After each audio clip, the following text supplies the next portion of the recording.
जय श्री दर्शकों, आप सभी का स्वागत है जिनवाड़ी चैनल पर। दर्शकों, मैं शिफाली जैन पुनः उपस्थित हूँ विशेष कार्यक्रम भक्तामर स्तोत्र अर्थ साहित्य में। इस कार्यक्रम में संत शिरोमणि आचार्य श्री विद्यासागर जी महाराज के शिष्य मुनि पुंगव श्री सुधा सागर जी महाराज ने भक्तों को भक्तामर स्तोत्र और उसके महत्व से अवगत कराया है। तो आइए दर्शकों, आज सुनते हैं आज का काव्य। पाबंदी है कि अभिषेक नहीं कर सकता, अशुद्ध है, अभिषेक नहीं कर सकता। किसी कारण से उसकी परेशानी है, वो तो अभिषेक देख सकता है। और एक समर्थ व्यक्ति देख रहा है, जो कर सकता था वो देख रहा है। समझ लेना, वो शक्ति को छुपा रहा है, मिथ्या दृष्टि है, अनंत संसार में पड़ेगा। पूजवर कुंद कुंद स्वामी जम सकई तम की रही। तुम समर्थवान होकर के देख क्यों रहे हो? तुम तो कर सकते हो। सुनो करने वालों, आज से या तो नोटिस बना लो, कारण बताओ नोटिस। राज जी ये कारण है, मैं नहीं कर सकता हूं। और मैंने 5 कारण पहले बताए थे। शूद्र हो, त्रियंच हो, पापी हो, कोड़ी कुष्ठी हो, समाज से बहिष्कृत हो। किस कारण से नहीं करते बोलो? सब पशु हो क्या? शूद्र हो क्या? कोड़ी कुष्ठी हो क्या? त्रियंच हो, स्त्री हो क्या? इधर पूछ रहा हूं, बोलो। अरे क्या पता, पैंट शर्ट पहन के बैठे हो सबके सुतरे, तो क्या करे? बोलो, स्त्री हो कि पुरुष? पक्के के कच्चे? कल पक्के हो कच्चे? नहीं तो चूड़ियां बनवाऊं। वैसी मिलेगी चूड़ियां, अभी मिल रही हैं। पक्के पुरुष हो तो बताओ, तुम अभिषेक क्यों देख रहे हो? ये वही नंबर के भक्त हैं। अपना तो सब बचा लिया, ना ठंड लगी, ना कपड़े बदलना पड़े, गंदोदक का गंदोदक मिल गया, अपनी माचिस बच गई, है ना? अपनी माचिस बच गई। सुनो रे मूर्खानंदो, हाँ, अपनी माचिस। तुम भी कम नहीं हो, गंदोदक फोकट में ले ले। तुम्हारा बेटा कहां गया? मर गया? तुम्हारे पतिदेव कहां गए? अब मैं बोलता नहीं हूं, नहीं तो गड़बड़ हो जाए। शर्म नहीं आती? ये कहलाता है अपने बेटे को दुकान भेजे, अपने बेटे को घर सोता छोड़ जाए। ठीक है, स्कूल गया है तो बात अलग है, नौकरी पे गया है तो बात। घर में बैठा है बेटा, घर में बैठा है पति, घर में बैठा है भाई, और महिला कर रही है इंकार। दूसरे से करी, भैया जी अभिषेक दिखा दियो, गंदोदक चाहिए। ध्यान रखना, अपने घर में समर्थ हैं सब, 3-3, 4-4 पुरुष बैठे हैं, और जो महिला दूसरों के सामने गंदोदक की भीख मांगती है, समझ लेना ये भक्ति नहीं है, भक्ति का नाटक है। कुछ भी मिलने वाला नहीं है। असमर्थ हो कि हमारे घर में कोई है ही नहीं, अब कोई नहीं है महाराज, क्या करें? सब घर में। और जो अपने घरों में पुरुष रहते हुए भी दूसरों के पुरुषों के हाथ से गंदोदक मांगती हैं, कहीं ऐसा कर्म का उदय ना आ जाए कहो तुम्हारा घर पुरुषों से रहित हो जाए। नहीं, ऐसे ही तो होता है, कर्मबंध ऐसे ही तो बनते हैं। हमने कभी अपने पुरुषों का गंदोदक के लिए उपयोग ही नहीं किया, हमने कभी उपयोग नहीं किया। यदि आप अपना घर चाहते हैं कि हमारे घर में सदा पुरुष रहें, तो मेरा कहना मान जाओ, आज से अपने घर के पुरुषों के हाथ का गंदोदक लेना शुरू करो। मेरा कहना बुरा लगता है और मैं तुम्हारे हित में बोल रहा हूं। अरे गंदोदक पुजारी बना दे, सब लोग नहा लेंगे, क्या बात हो गई? पुजारी से कह दे 2 टंकी बना लेना, वो तो 4 बना लेगा। अरे 4 तो क्या, वो भगवान को कुएं में डाल देगा, भगवान सभी गंदोदक बना दो आप तो। पुजारी को क्या लगता है, जितना कहोगे नहा लो ना, उससे नहा तो लोगे, लाभ कुछ नहीं होगा।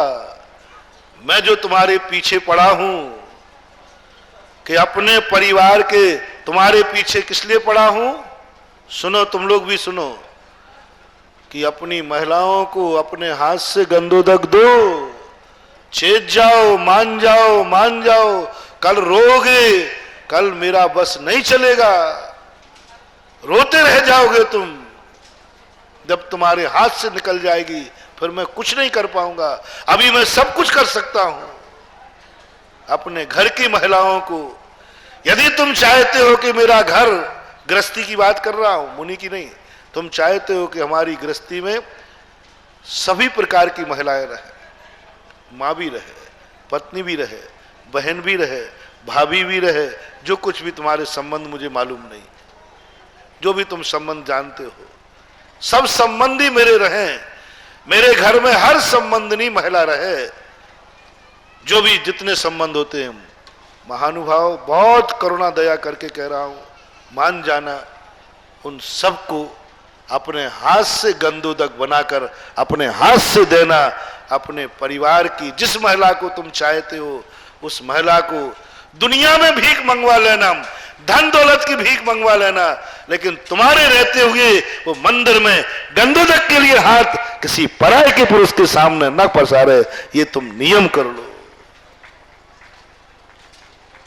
नहीं, मैं इसलिए नहीं कह रहा हूं कि भगवान के लिए आप पसंद हैं, इसलिए कह रहा हूं तुम्हारा घर महिलाओं से हरा भरा रहेगा। घर के लिए कह रहा हूं।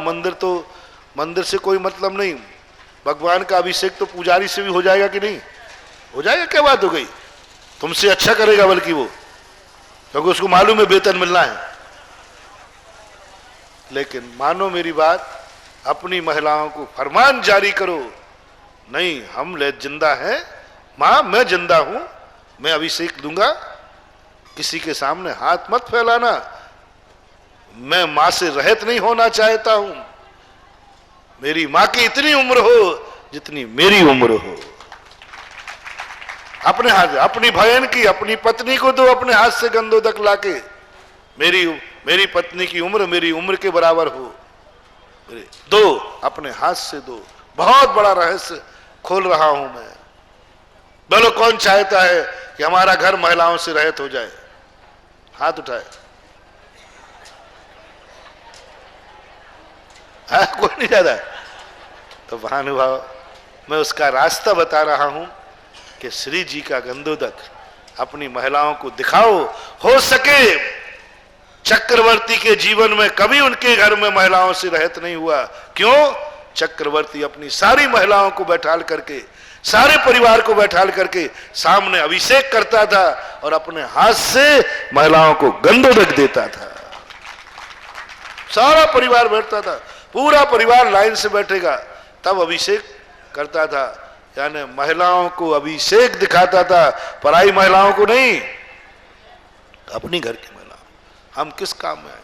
और आप चाहती हो कि मेरा घर पुरुषों से रहित ना हो, पिता से रहित ना हो, पति से रहित ना हो, भैया से रहित ना हो, तो तुम भी मेरी बात मान जाओ। हालांकि तुम्हारी अकल चुटैया में मानना कम है, लेकिन फिर भी सोच रहा हूं कि शायद सिर से पहाड़ फोड़ रहा हूं, शायद थोड़ी अकल आ जाए, थोड़ी मेरी बात आपको पता चल जाए, तो आप अभिषेक देखना और गंदोदक लेना। अपने परिवार के पुरुषों के द्वारा बनाया हुआ गंदोदक लेना। मैं भावना भाता हूं, कोई निधत्त निकाचित कर्म नहीं होगा, तो तुम जहां भी स्त्री पर्याय में जन्म लोगी, वो घर कभी पुरुषों से रहित नहीं होगा। कोई निधत्त निकाचित कर्म है तो वो बात अलग है, उसके लिए मेरी जिम्मेवारी नहीं, लेकिन 90% तो गारंटी ले सकता हूं। कम से कम ये बताओ क्यों नहीं? अपने घर के सदस्यों को घर पे छोड़ के आ गई और पराये व्यक्तियों से कहती है वो किसी का बेटा है, वो भी किसी का पति है, तो अपनी वस्तु बचा करके स्वयं माला नहीं फेरना। महाराज जी आप फेर लियो, हम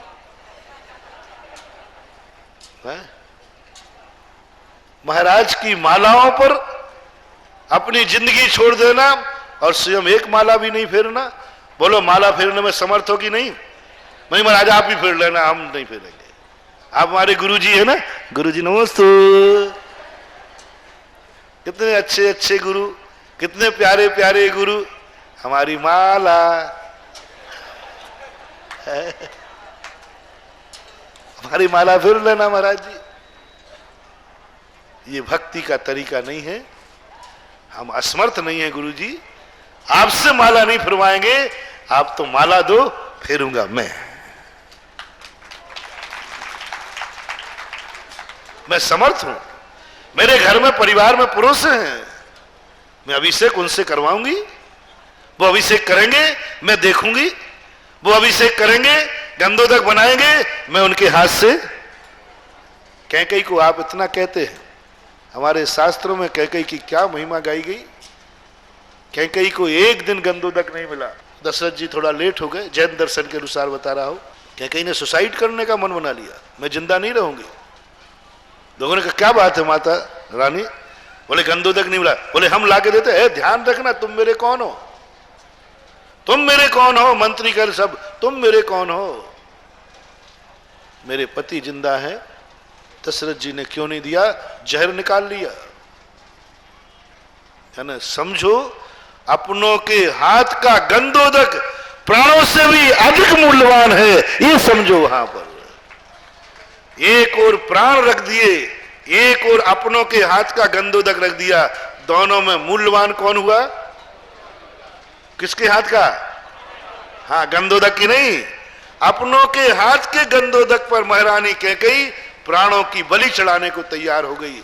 बोले मरने में कोई हानि नहीं है, लेकिन अपनों के हाथ का गंधोदक नहीं मिलना चाहिए। नहीं मिला, इससे बड़ा पाप। मरना भी इतना बड़ा पाप नहीं है जितना बड़ा पाप अपने घर में हो और अपनों के हाथ का गंधोदक न मिले।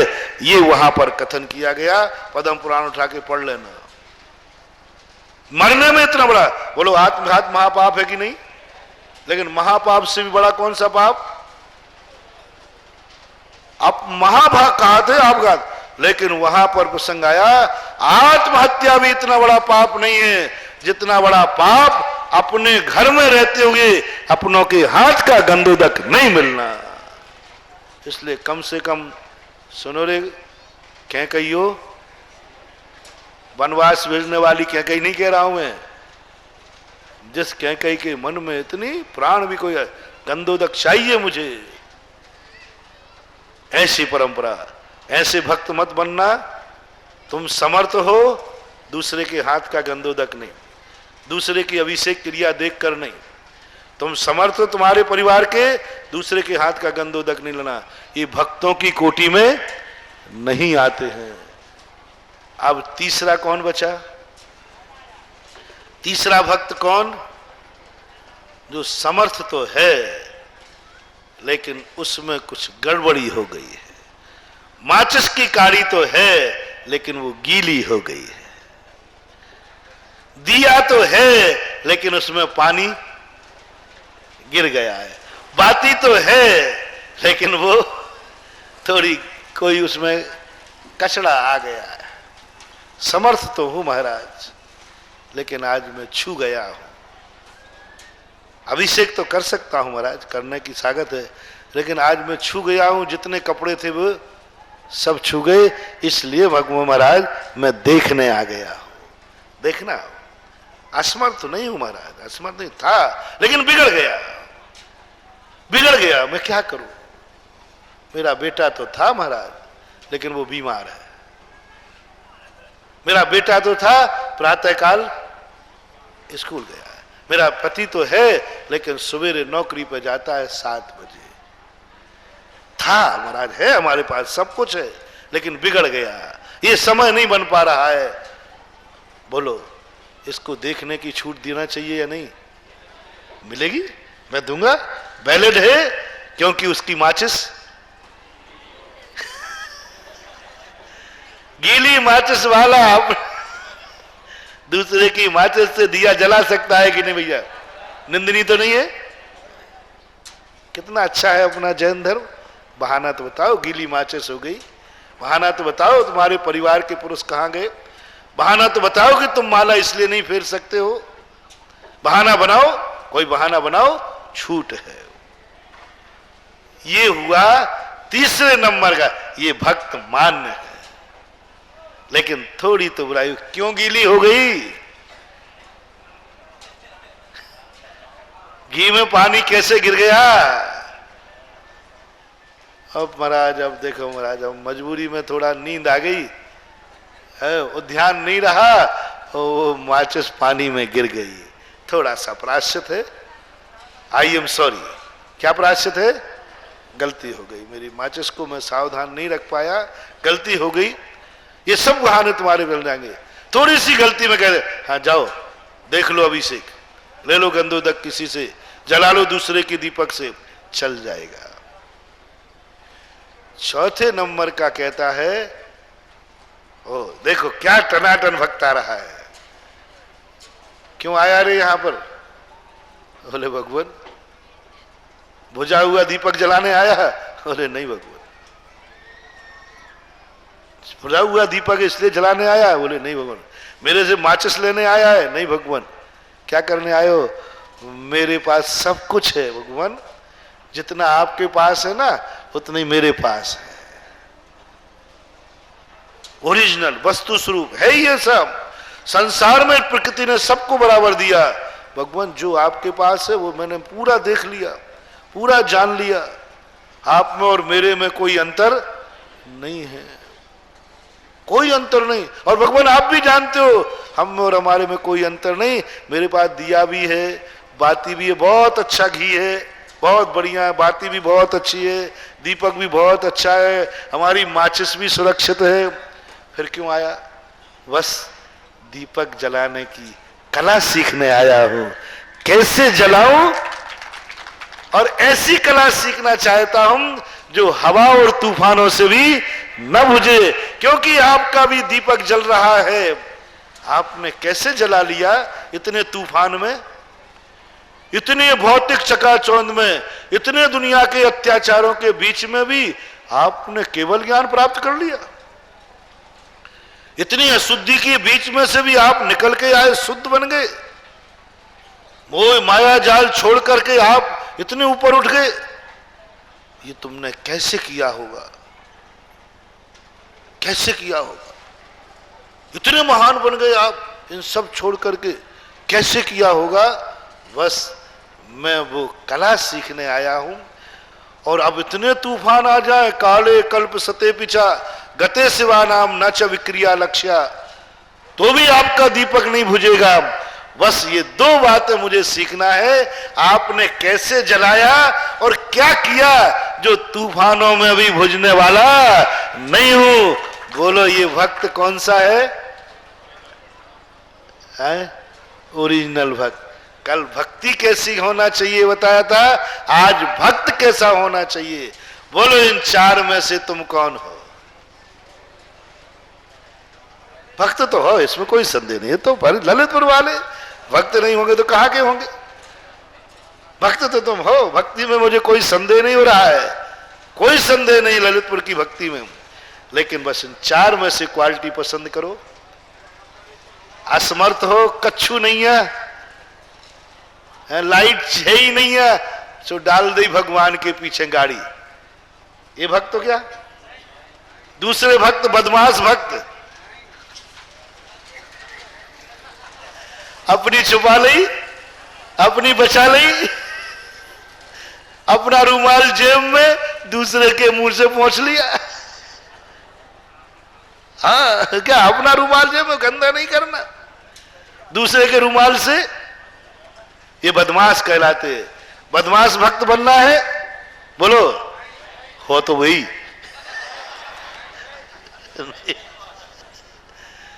हमें तो यही दिख रहा है संसार में 90% 99% या तो कोई असमर्थ भक्त हैं, असमर्थ हैं इसलिए भगवान की पूजा कर रहे हैं, इसलिए गुरुओं को मान रहे हैं, इसलिए मालाएं फिर रहे हैं, या फिर बदमाश हैं। दो ही दिखते हैं। इन दो में महानुभाव नहीं आना, नहीं आना, नहीं आना। अंत के दो हैं। महाराज क्या करें? चाहता खूब हूं, कर्म साथ नहीं दे रहा है। चाहता खूब हूं लेकिन मैं भगवान का अभिषेक नहीं कर सकता हूं, ऐसी बीमारी है मेरे लिए।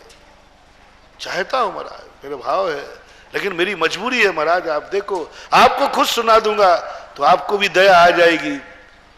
ऐसा भक्त बनना, भगवान करे ऐसा भक्ति भी तुम्हें कभी ना बनना पड़े जो तुम्हें भगवान की भक्ति के लिए कोई ऐसी मजबूरी आ जाए कि तुम कर ना सको। ये मेरी भावना है। ऐसा कभी बहाना नहीं बनाना पड़े कि नहीं महाराज अब मैं करना चाहता हूं और कर ना पाओ, करना चाहता हूं कर ना पाओ। भगवान करे ऐसा किसी के जीवन में दान देना चाहते हो दे ना पाओ, पूजा करना चाहते हो कर ना पाओ, प्रवचन सुनना चाहते हो सुन ना पाओ, कोई बात नहीं, कोई बात नहीं, चलेगा। फिर भी मैं आपको धर्म का अधिकार देता हूं, लेकिन श्रेष्ठतम कौन है? भगवान असमर्थ होके नहीं आया हूं, मुट्ठी में है।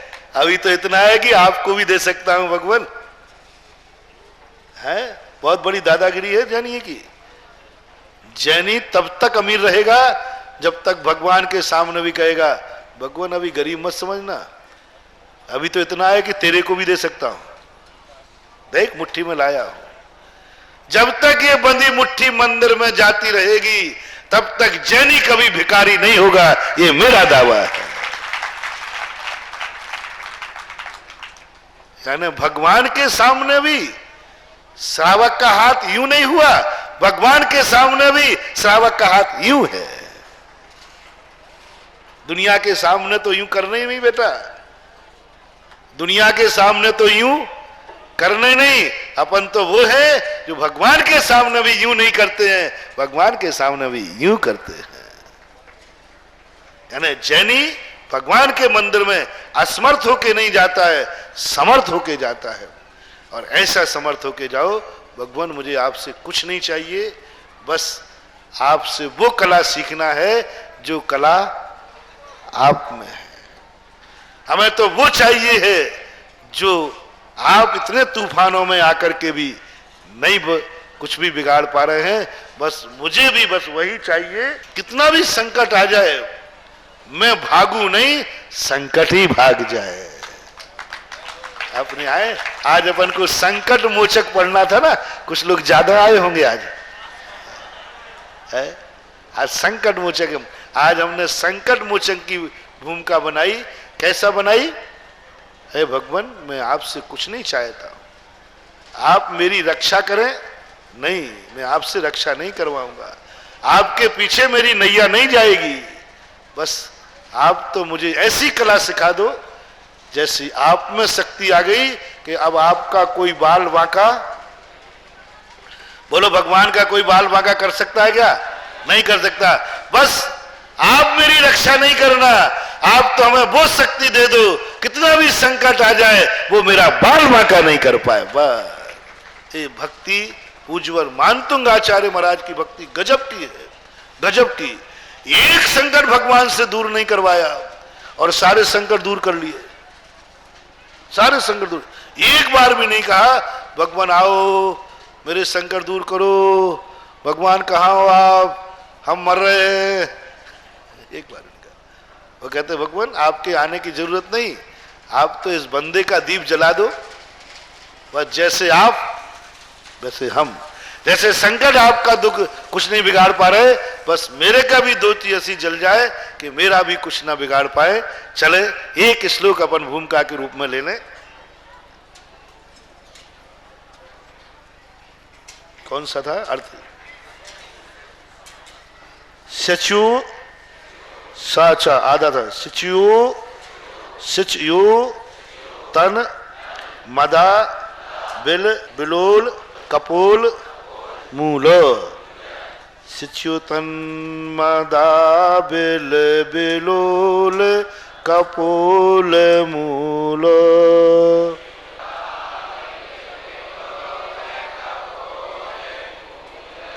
सिच्युतन मदा बिल बिलोल कपोल मूल।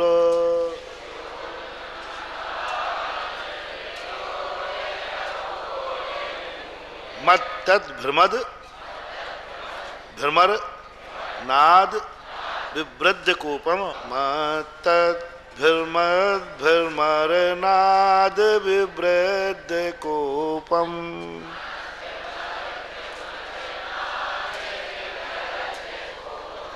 ऐरावताभ मिभ मुद्यत माप तंतम ऐरावताभ में विमो दत्तमापतन्तं दृष्ट्वा भयं भवति नो भवदाश्रितानां दृष्ट्वा भयं भवति नो भवदाश्रितानां।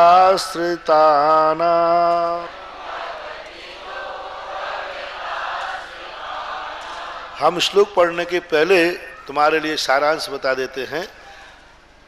या तो हम शुरू में आके श्लोक पढ़ें बाद में बतावें, तो मैं थोड़ा लेट आने पर दया करता हूं, इसलिए बाद में, क्योंकि प्रारंभ का इसी श्लोक से संबंधित है। जो भी विषय अपन पढ़ रहे हैं भक्तांबर से बाहर नहीं जा रहे हैं, भक्तांबर के श्लोक को ही अपन चारों तरफ से सुरक्षित कर रहे हैं। कैसे करें? देखो, जो अभी मैंने बताया कि हम भगवान से रक्षा नहीं चाहते हैं, हम असमर्थ नहीं हैं।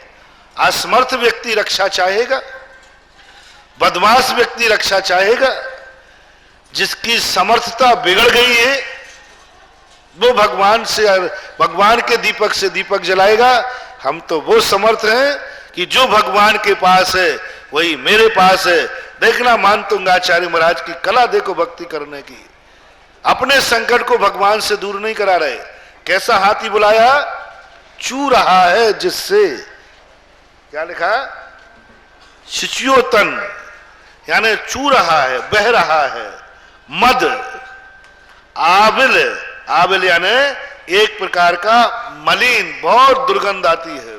अभी बताता हूं मैं कैसे आती है। आबिल, आबिल यानी बोलना, ऐसा लिखना, इसको पढ़ना। मद, मद शब्द जानते सभी, पर मद। आबिल, आबिल यानी मैला। बिलोल, बिलोल बोलते हैं कल्लोल, बिलोल चंचल, लहराता हुआ। कपोल मूलो, कपोल बोलते हैं ये गाल नहीं, गाल के बाद कपोल, यहां पर झर रहा है कपोलों के ऊपर। मत्तद भ्रमर, अब ऐसा मद झर रहा है। हाथी कैसा?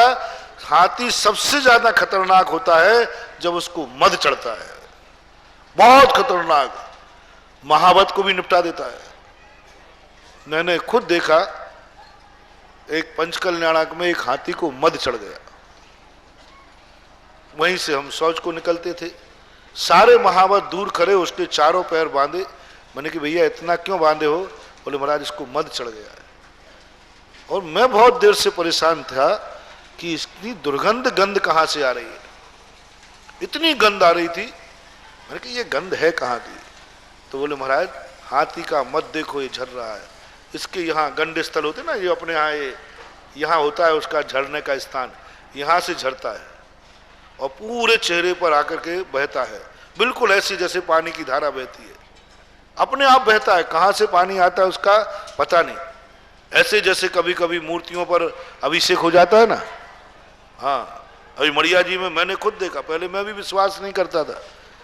इतना मूर्ति पर अभिषेक, मैंने खुद एक बार भगवान को पहुंच दिया, फिर भी देखा तो ऐसी लग रही जैसे कोई ऊपर से कोई नल लगा दिया गया। पहले मैं नहीं विश्वास, पहले लोग कहते थे सफोकेशन है, सफोकेशन है। मैंने वो भी करके देखा चांदखेड़ी में।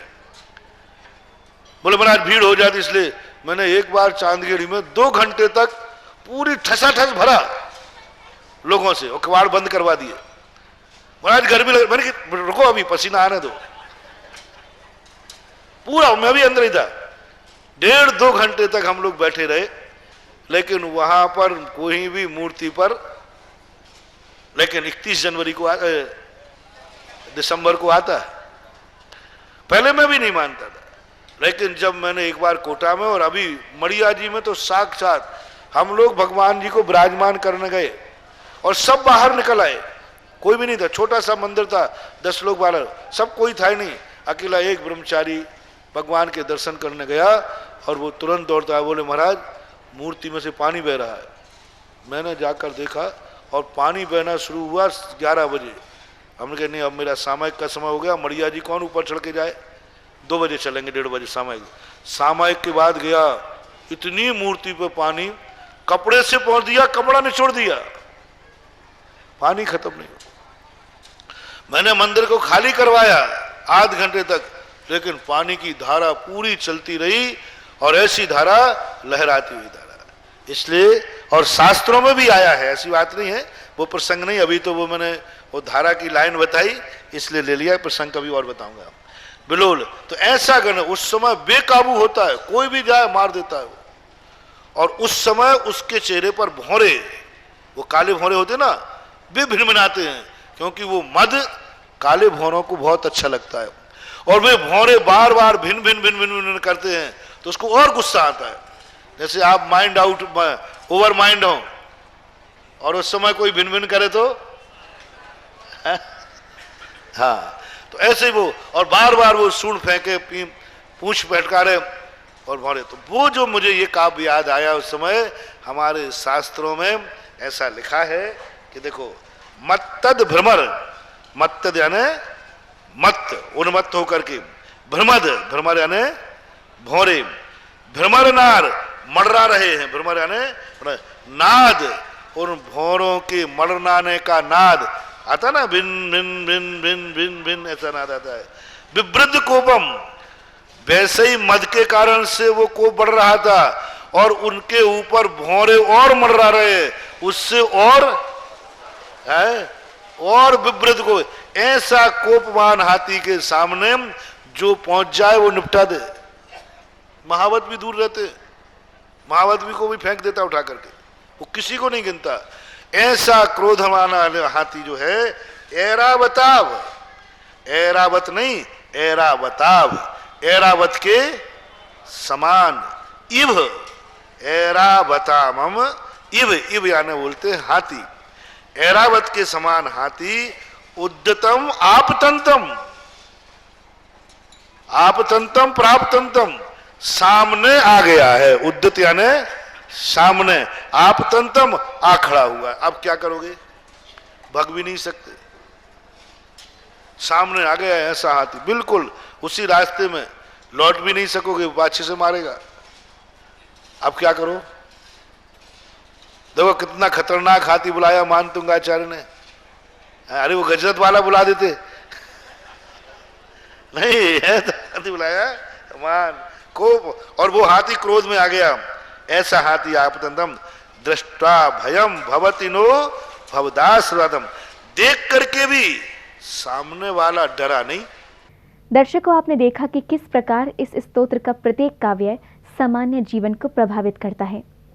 ये सच अनुभूत भी होने लगता है कि भक्तामर स्तोत्र कितना सार्थक सिद्ध हो सकता है जीवन के हर परिदृश्य में। दर्शकों, मुझे दीजिए आज्ञा और आप देखते रहिए जिनवाड़ी चैनल। जय श्रीन्द्र।